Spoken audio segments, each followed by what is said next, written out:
your ex is in a relationship. So she's remarried. So my ex and I are both single. And I mean, as we've talked about, he and I have gone through relationships, and that's been, an experience in and of itself. But for you, your ex is in a relationship.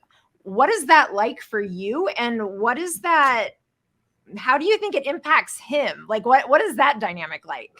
I'm gonna get in trouble for this. I'm looking around. Make sure. That's what this show is all about, I know. Brad. Getting in trouble.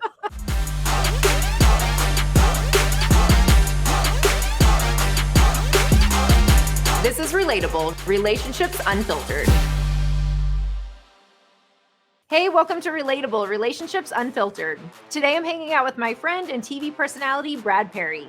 As you all know by now, I'm still friends with my ex, and so is Brad. I'm so excited to talk about this topic from the male perspective. Okay, so that was probably my favorite lead-in to conversation yet, as the producer's telling you, pretend you're friends and like you're at lunch talking about this. And I'm like, wait, no, don't give him that permission, because we are friends and we have gone to lunch, and he'll take advantage of you saying that. Oh, yes, I will. So I will definitely. So thanks for having me on, Doctor. This is so cool. I have to say, I have been following you, and we've talked in the past about exes getting along, co-parenting, relationships with each other, doing things. And I just want to give them a male's perspective of it, because, I think people find it weird. I think people find it weird that the ex can get along and think that we both have to be angry and think the man, is all these things and he can't co-parent. He can't do what needs to be done. I really wanted to talk about it because it's been great in my life. Right. And you and I mean, we've talked a lot about that, as Melissa was saying, at lunch. We've literally had this conversation many a times in that setting, that was a big part of our personal conversations, was around that we bonded on that realization as we started talking, like, oh, tell me about your ex, tell me about your ex. And we both were like, oh shit, like you're still friends with yours and I'm still friends with mine. And I, recently just spoke with Heidi Powell about this, and you saw that on Instagram, and you had mentioned, like, I really want to talk about this from a male perspective. And I love that, because when you and I talk about it, there are so many similarities, yet so many differences, because the way that we see it, the way that we're viewed because of gender, all of that is different. What was that decision like for you and your ex? Like, did you know you would stay friends? Was that part of the divorce process? That was the goal. I think the goal was because I saw my parents, who were divorced, did get along to a point. And I thought it was very important. And as I was looking at that, I saw friends who have, it sounds, how am I going to say this? They have kids who are just in dire trouble. They have kids who have lost their way. And I looked, and it came down to where the parents didn't get along. And I said, I never want that for my kids. I want them to feel comfortable coming to each parent. I want them to be upset with one parent and not worry about the other parent. We never talk bad about each other. And the part I come from, man, is that I have no ill will towards my ex. And the reason is, the best part is, she's the mother of my children. So when we were together, I was in love with her. I was so much in love with her that I had children. Right. So when it came to the divorcing part, I had to really step back and look at myself. And she looked at herself, and then that's the thing. And I think one reason men get angry about divorce, because they feel like they failed. They failed at making this person who they fell in love with happy. And I think that's the biggest problem that they've been going through their whole relationship, was that they're trying to make this person happy that didn't need them to make them happy, but also wasn't their job. So now I feel like I'm a failure. They didn't make you happy. I'm mad at you because I tried my best and blah, blah, blah, this and that. When actually, if you step back and look at things, it wasn't my job to make my ex-wife happy. It was her job, but I was there to support her. And so. And I don't know if, like, from a gender, I feel like that could be, any gender could really feel that way if, when it comes to the end of a relationship, that feeling rejected, feeling like I didn't do enough, I wasn't enough, there was something about me that you wanted to go find something else. I wonder if the person who chooses the divorce, like, if that influences, so with you and your ex, did Was it very clear it was somebody who wanted it versus the other? Was it a mutual thing? And do you think that's influenced the relationship? Well, it was, I think so. I think what was is that we both sat back and looked at what was going on and we drew apart. That was the Mm, biggest part with me and the business that I'm in and the entertainment business. You do get lost. I'm a big baby and you have this path that you go down. And I kind of like just started to drift apart. You know, she was there home taking care of the kids and stuff. I'm over here doing my thing, which is fun.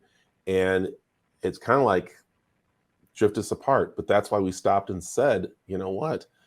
It's neither one of our faults. Does that make sense? It's like yeah, it's not one person. It takes two to tango. And I think right. that's when we went to our separate areas. But we also were like, what's the most important thing to us? And that's our children and having healthy children. Yeah. And I think what I love about you, doctor, and I think that's what we connect is that you still do things with your ex with no problem. I know you take trips with your kid and with your son and him. You guys meet up and talk and everything, and that is like the most important thing you can do. Now, there's times that I was jealous when she was doing things. I mean, that comes with it and stuff when she Sure. was dating and everything. But I did not. I didn't get angry like some people do and want to take it out on her with the kids or with Yeah. anything or denying her money and stuff. I mean, as I tell guys that when I talk with them, I mean the biggest part is that is the mother of your child. Stop torturing her because you're unhappy. But I always tell people too, the reason why you're unhappy is because you still love the person. I think that's what we get Hmm. into is that I say the reason why you're mad is because you're still in love with this person, but you want to be mad. So now you're getting angry that you're still in love. And I think Right. that's what the big thing is. And I don't know, I'll ask you, Doc. I mean, do you still love your ex? Well, I still love him deeply for sure, but am I in love with him? No. And he and I have these open conversations that nor is he in love with me. That this has this process of transitioning our relationship to what it is today. Yes, I love him more than anyone in this world next to my son. Like they're definitely the two people I love the most in this world, and so that would never change. But I think you're right, the being in love really starts to complicate things, because they say the opposite of love is not hate but rather apathy. And so for these people who have so much hatred still towards that person, you have to wonder, like you're saying, what are some of those unresolved emotions still going on? Yeah. And that's where I think I mean, as a man, it's getting in touch with your emotions. I think that was the biggest Yeah. thing. I think the best thing I did was go see somebody.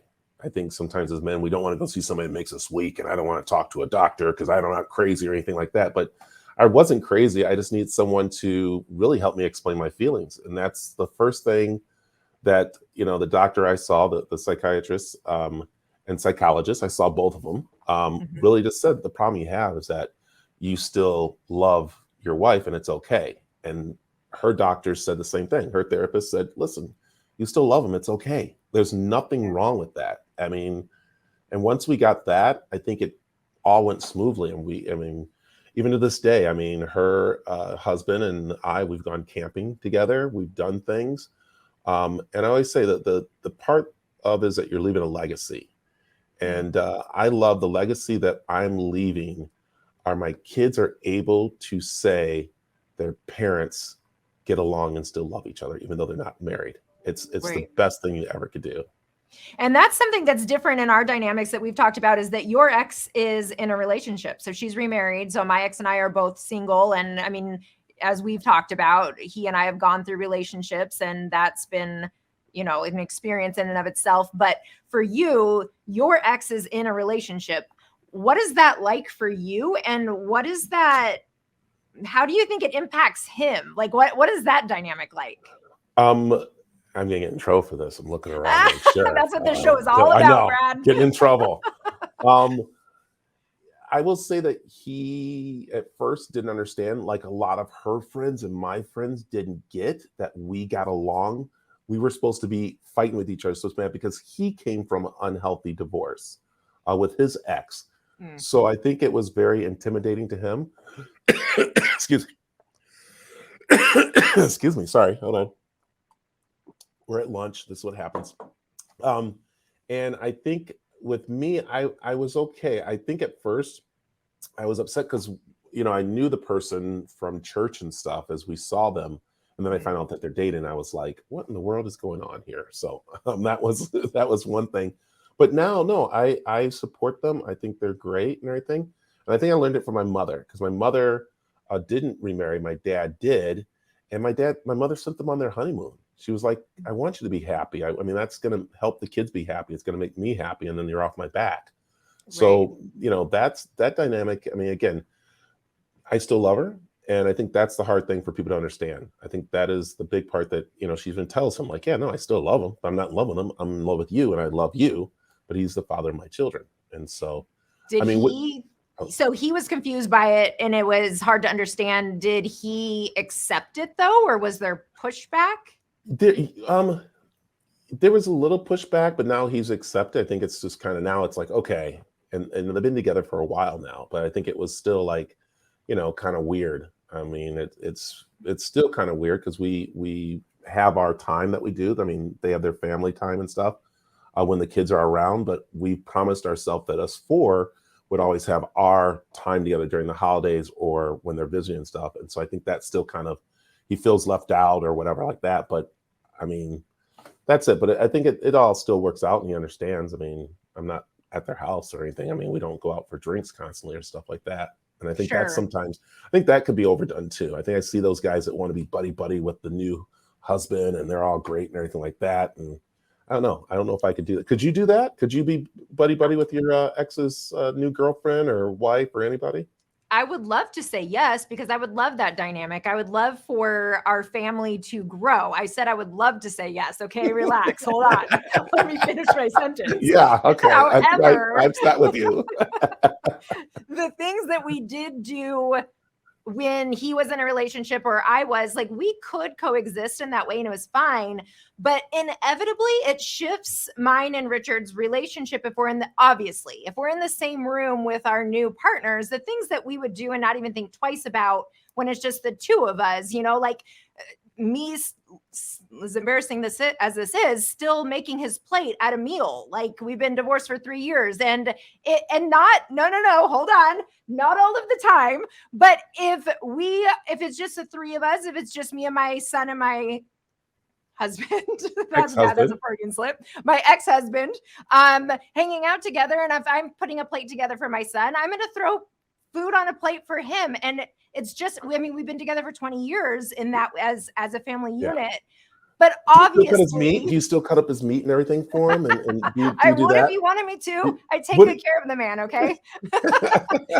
So needless to say, his partner nor my partner would love that. So those things obviously did not happen when we had other people around. But again, it's things that we just wouldn't think twice about in the way that we interact. And when we bring in that other element, it's things that you have to be aware of, because also being respectful, right? Like, and that's she's the like, thing. bitch, why are you cutting up my man's food? Right. And I think the thing is, like, as a guy, I mean, we still want to have, like, oh, we're here, the lifesaver, no matter what goes on, but we can't. And I try not to be. I mean, I try my best and sit and listen. But I think what's a big part with my divorce, I've stopped and became a listener to what she needs and what goes on, instead of trying to be a fixer.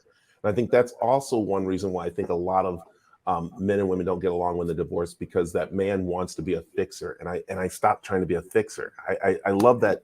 I'll bring up the name. I don't know why. And don't worry, I'm not going to slap anybody. But Will Smith said it to Jada Pinkett when they were going through their problems. He came in and said, I'm done.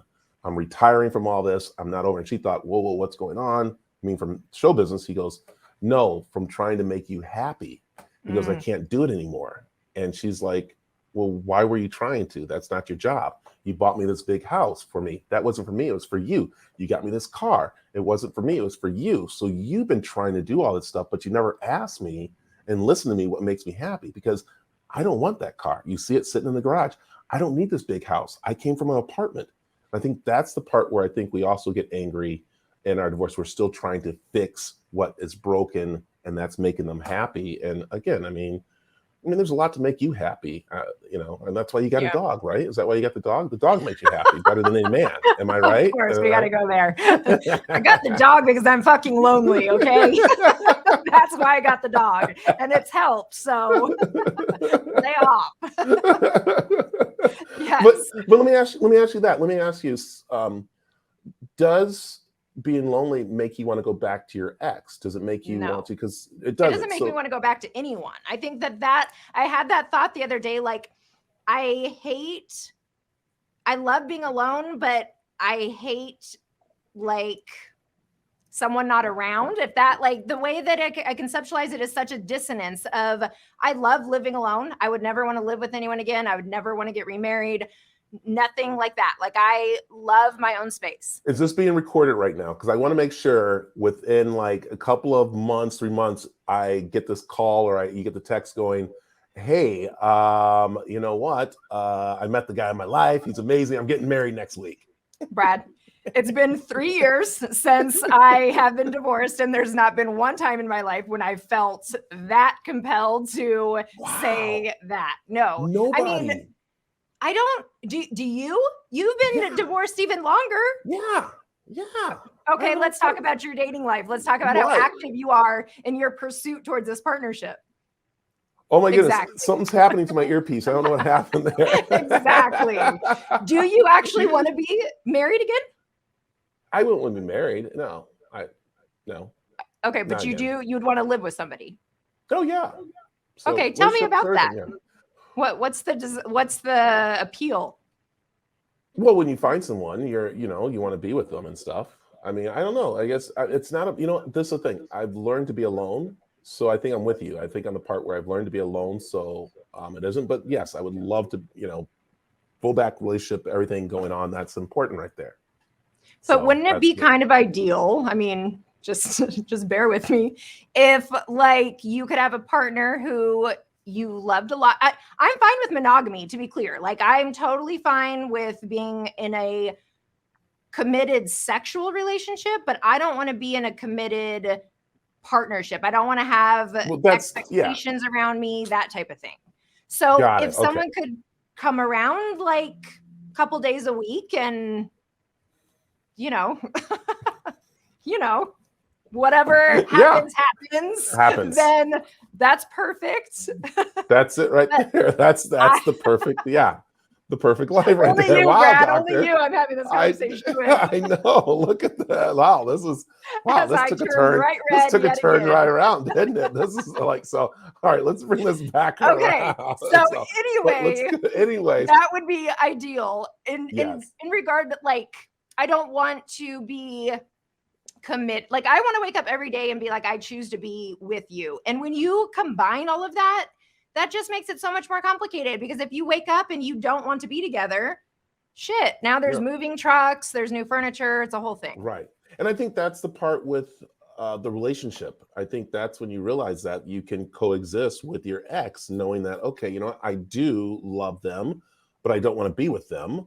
And we can parent. And that's my biggest goal is the kids. And I think with anybody I talk to about this, it's the kids. And I give the story of my daughter when she was about 14, 15 years old. She went over to a friend's house for overnight stay, and they're there. And then it was my time to have her when she came back. So she came directly to my house, and she went in her room, and she was just kind of like, oh hum. And I was like, is everything okay? From the sleepover, something happened? She goes, well, Dad, I felt really bad. I go, what do you mean you felt bad? She goes, well, I felt bad because everybody was like bashing their mom or their dad or whatever with their divorce and everything. And they came to me and I had nothing bad to say.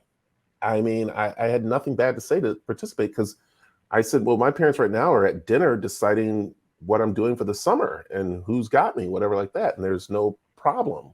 And I think that's the part that I love to hear. I go, that's great. Yeah. I mean, when you can have your child say that they have no ill will towards either one of their parents, that's the part that's the goal is. And even to the point, I'll fast forward, my daughter's at college, it's senior year, she's about to graduate, and they have, the whole ceremony and stuff. And she had one of her roommates who parents weren't going to come to the daughter's graduation because that's how much they hated each other. They were divorced And they knew if the other one was there, the other one, so they said neither one of us are coming because I think she's going to be there, whatever.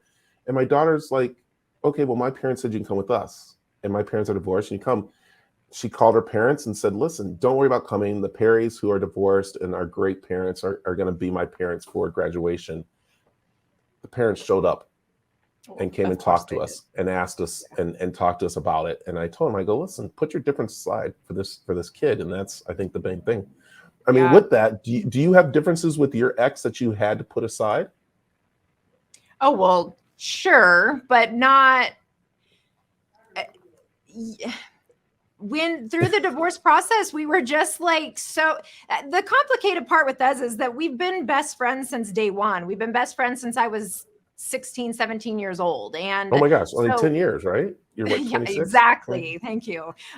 Yes. So we have such like a foundation. And I think that's what really makes us different from a lot of couples, that our relationship goes so much deeper than a romantic relationship. And so, yes, of course, we've had differences, but our ability to either bicker through them and not have to worry about that being the demise of our friendship, or, process through them, for sure, the new relationships, that is probably the part that would create the most differences in conversation, just because of how it shifts our world and the way that we know it.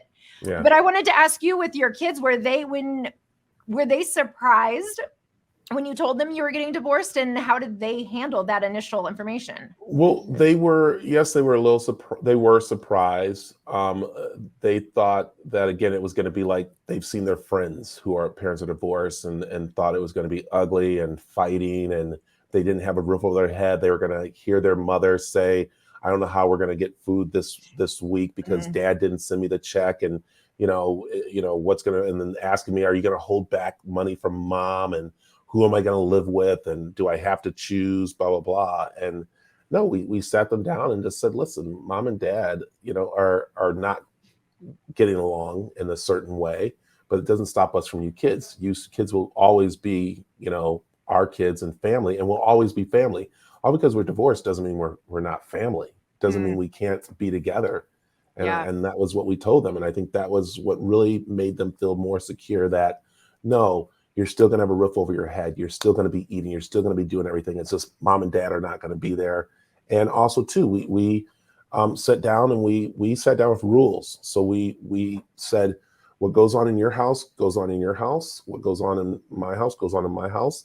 We can't rule it, but we do have a general rule that we have to decide on, that we stick with, that will be at either one of our houses. And that was, of course, homework, the way you speak and talk to, your brother and sister, and to your mother, and to me. And the other one was about church. So while the kids were either one of us, they had to go to church. So that was our main thing. And how did they do with the initial transition? It was a party. It was a party.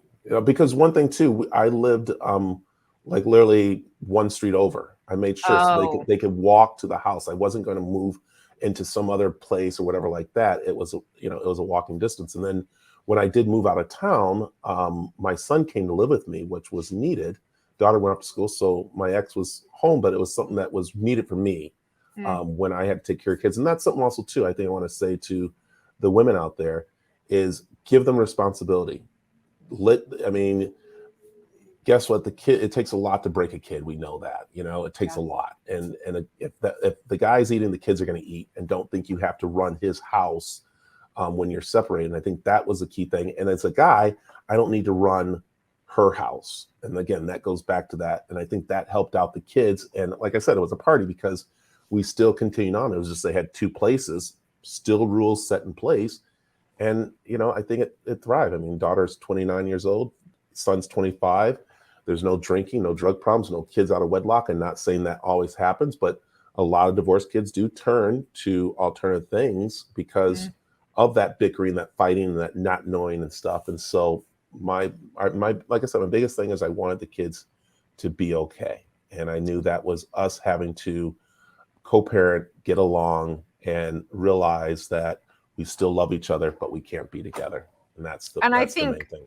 What you're describing with the boundaries and expectations are such important conversations to have going through divorce if your goal is to effectively co-parent, because I like how you said both of that. We decided together on these are the expectations in both homes. But as you said, I mean, it was a handful of things. It was not this laundry list of things. Like, these are the non-negotiables in both homes.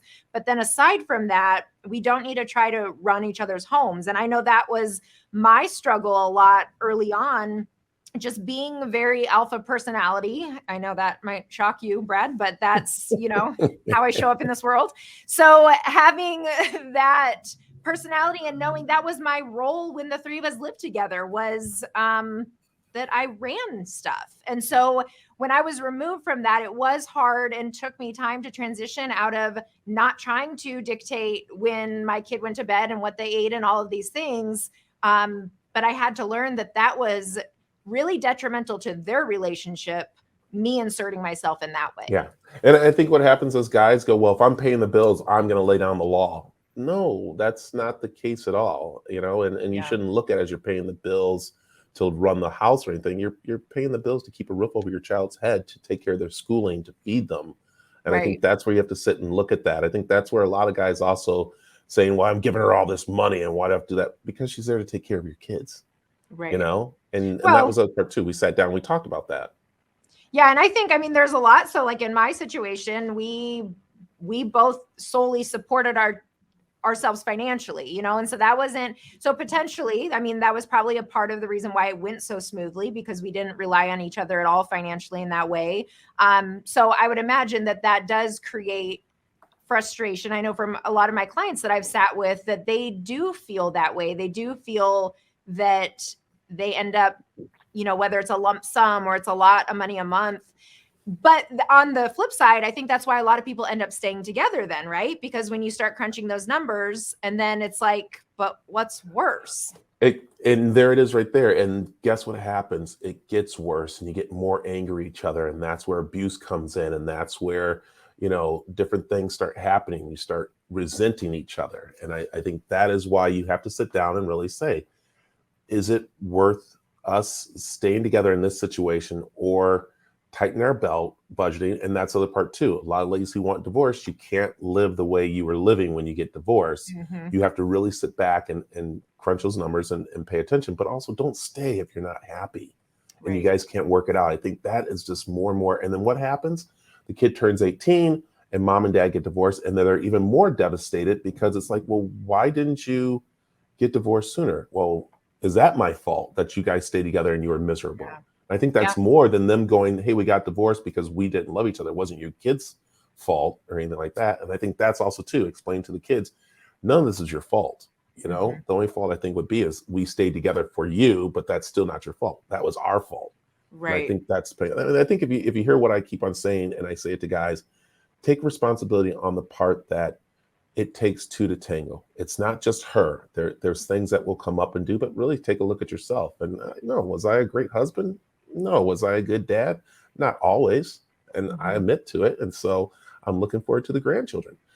So your redo, your second chance. Yeah, I'm looking forward to the grandchildren. Get them to me, because then you guys are going to be like, what are you doing, Dad? You never did that with us. I go, I know. So I think the theme, what I hear you saying though, is really like communication seems to be strong in your family unit. And I think that's what a lot of families lack, whether married or divorced, is the communication skills and the willingness to have open dialogue around all of this. And so much could be prevented and resolved with the open dialogue. Were you guys like that throughout your marriage as well? Very like communicative? Yeah. We talked about things. I think that's also where we didn't talk about things. We didn't talk about the unhappiness. We didn't talk about that she was going through postpartum depression that drew apart. We didn't talk about how my, popularity started to take effect on me, and things I was doing that I shouldn't have been doing and stuff like that.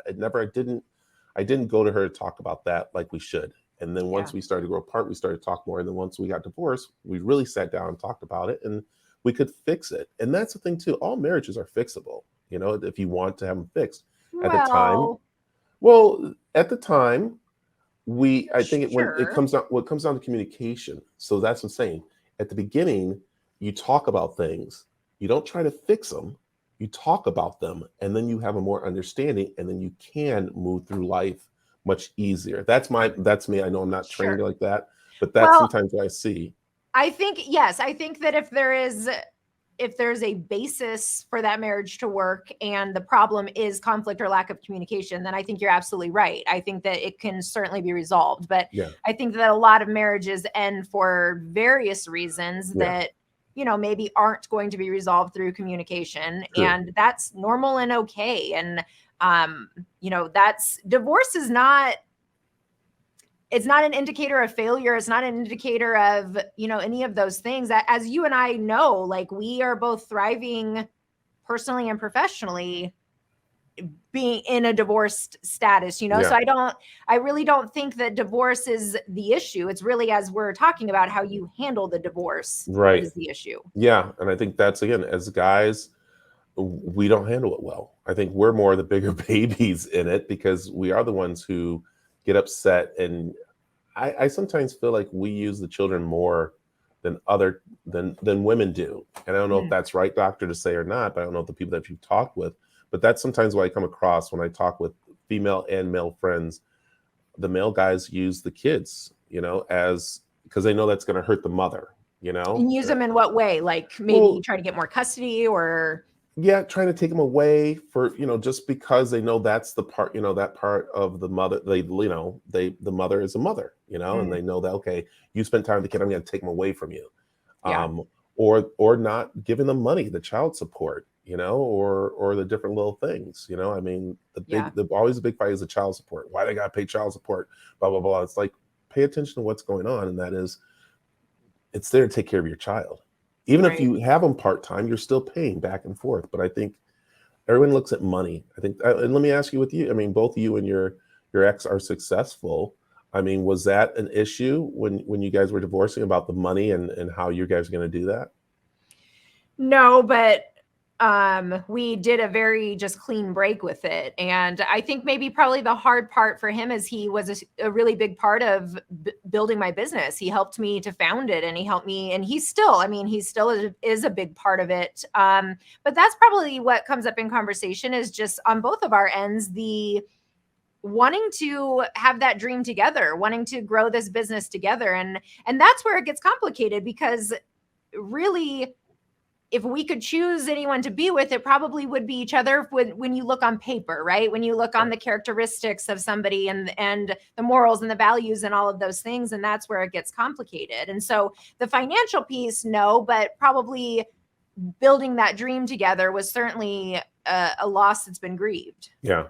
So, Yeah. yeah. What do you think? How do you think that your career impacted your relationship? So, especially, you're not in a very conventional career. I'm No. sure that would be influence it in a lot of ways. So it was just, popularity came so quick to me. So it's almost like, there isn't a playbook about what can go on in my career. In this business, it's an up and down situation. And so Mhm. when I arrived on the scene here in Arizona, I became a rock star so quick, and I had no guidance. I had no playbook on it. And I mean, when you're being whisked around doing stuff, and it's great, you lose kind of yourself, and Mm. that's what was going on. I was losing just my perspective of being home, because I had to go please this person or that person, because they gave me this, they gave me that.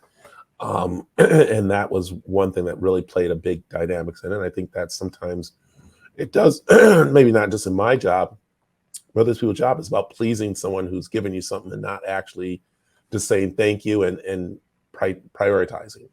And Right. so, and the whole thing was, I wasn't prioritizing my ex. I was a little bit with the kids, but I should have had more with, what, let's be home more, let's do this more. Do And you regret so, that? yeah, I do. I mean, yes and no, I guess. At times I'm like, yeah, gosh, I should have been home more and do stuff. And at times I'm like, well, it was a party. It was a good time. Yeah. And so, and I got stories to tell. Um, Is that why you came out to Arizona then? Was for because position in a news station, or yeah, what? yeah, Okay. it was the job. Yeah, so the job. I was in Chicago, and was doing television there, and this opened up. here, and so moved out, and was out here, and just everything happened so fast. And so, Yeah. and I think maybe back in Chicago, we were having our little marital problems. I think the pressure was on me of having to support the family, and Yeah. trying to be the breadwinner and everything, when I understood that there's two partners to do that. And I guess really to set up our house. And I think that's one thing I think I would go back and do, would be really talk about our roles in this family. Mm. And I look at, sometimes you look back in the olden days, I guess we can say, is where you had the house set up. Mom was there to raise the kids, feed them, have dinner on the tables. Dad's job was go to work and keep the roof over the house. And it worked. I think when you don't sit down and do that, I think, it definitely played a part in ours, that we should have sat down and said, okay, this is what we're going to do. Because I wanted to be that breadwinner. I think sometimes that's what us guys do. Stop your career because I'm going to win all the bread money. I'm going to do everything. But, is that going to make It's a lot of pressure. yeah. And also, is that really making her happy? Maybe she Right. does want to stay home once in a while, but also too, maybe she wants to get out. Yeah. Maybe it's, maybe she wants to have a night out with the girls. Let her go have a night out with the girls. Let her do that kind of stuff. But Do you also feel- too, women have to go do it. Yes. Yeah. And that is, yes, that's a lot of times what it comes down to, is not giving permission or not stopping somebody, but that person really choosing to do it for themselves. And I think that a lot of times I hear my clients say, like, well, I feel bad if I go out with my girlfriends, I feel bad.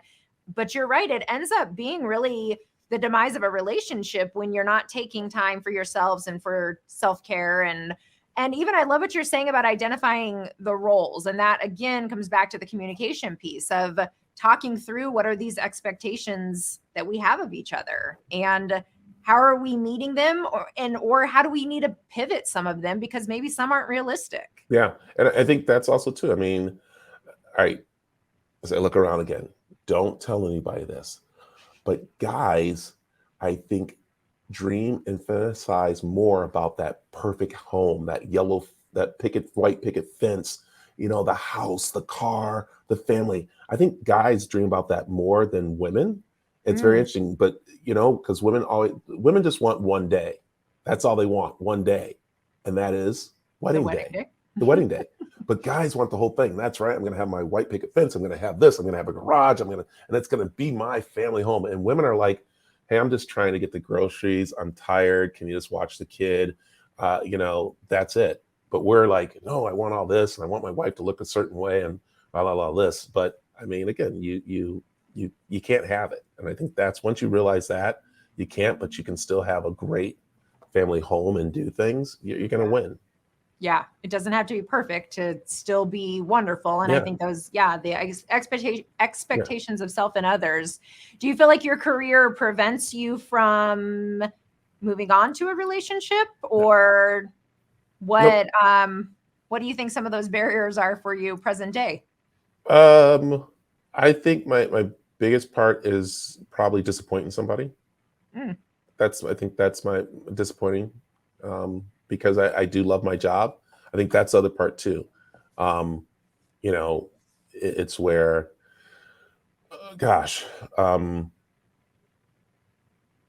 it's kind of like, sometimes it's wrong to love your job. And I think that's also sets into jealousy too with the partner. It's like, you love going to work and I hate my job and everything, but that's not fair. You're supposed to hate yours too.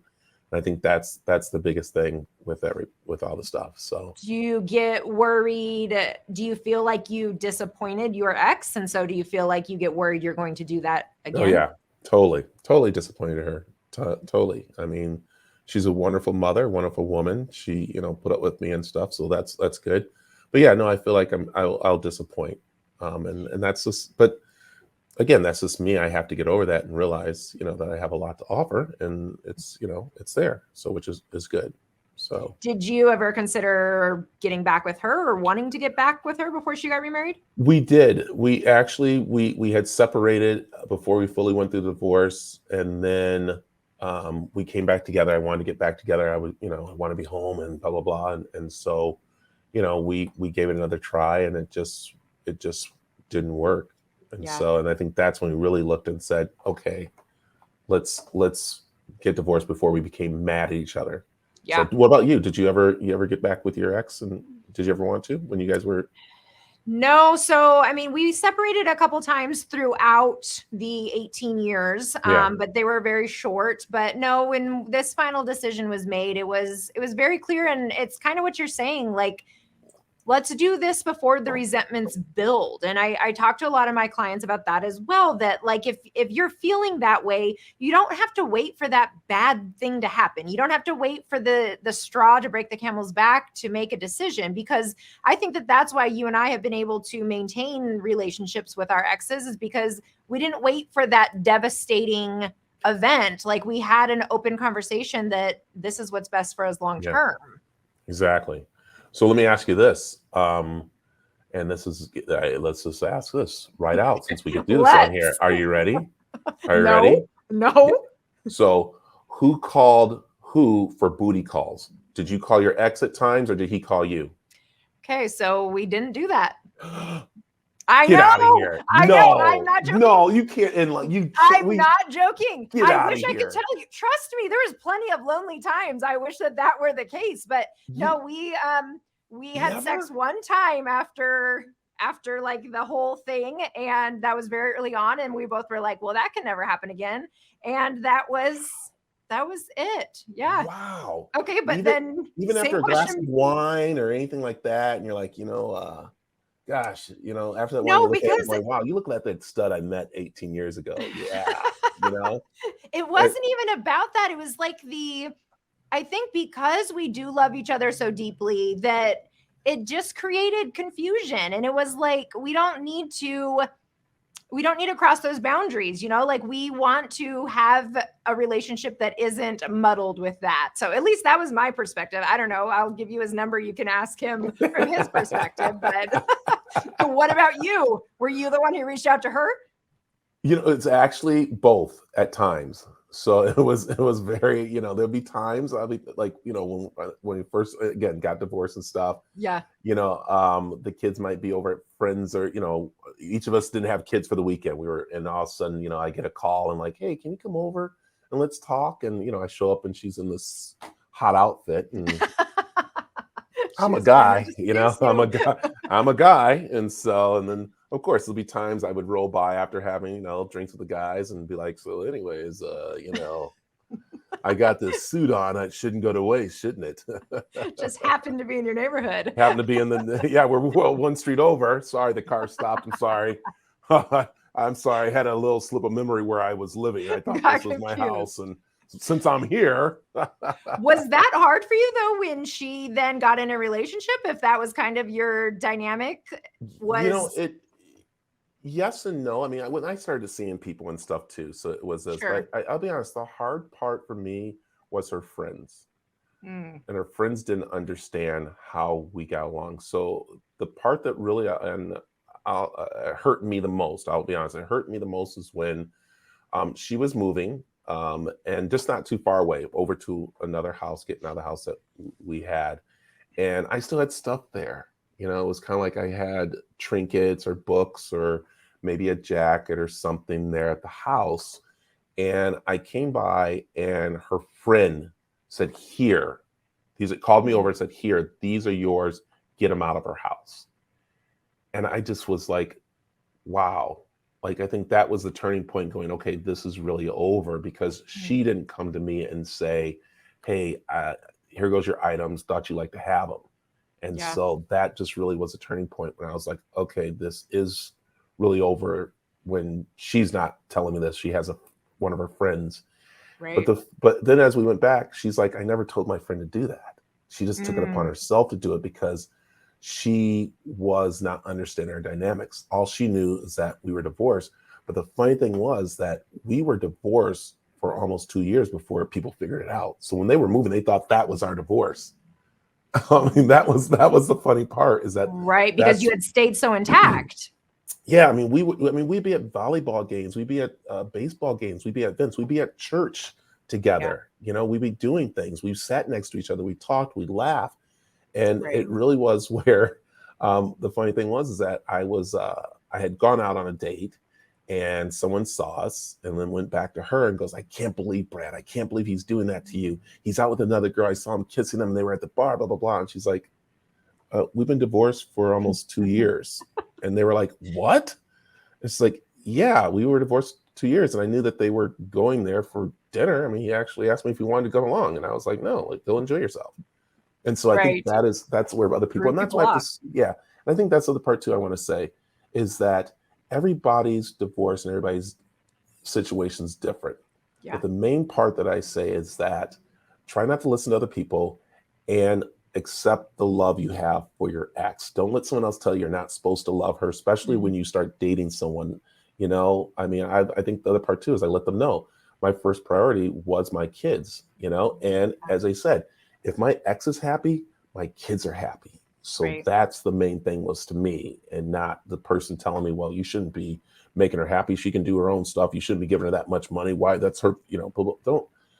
No, I think going into relationships, people have to understand that. And so, So I want to ask you before we wrap up, the women that you've dated, have they had a hard time with you being friends with your ex? Some of them have. Some have. Some were kind of like, that's neat and everything, but you know, but a lot of them were like, they couldn't understand it. I mean, so it ended up being a deal breaker for. Some of them. I mean, is that the same with you? With you dating guys?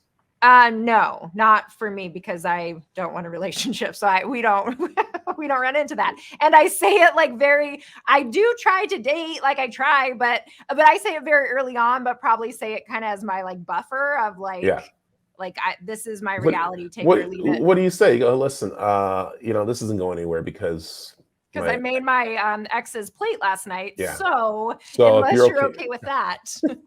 Oh my gosh. Yes. I would imagine though. I mean, I know that's what my ex runs into. Women seem to have a difficult time understanding it. And I don't, you know, not putting it to one gender or the other, but that has been our experience, that men have seemed to be more accepting of it and women not as much.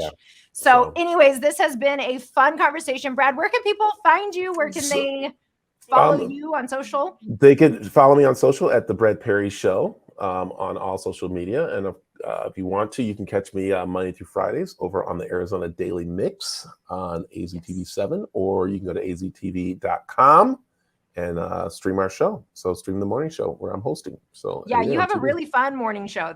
You have a lot of different people on. You do a lot of different things on there. Very versatile. Yes, it's the only live local show that features the community here in Arizona in a positive way. We're not news, so we're a lifestyle show, and that's why I love. That's why I love meeting people.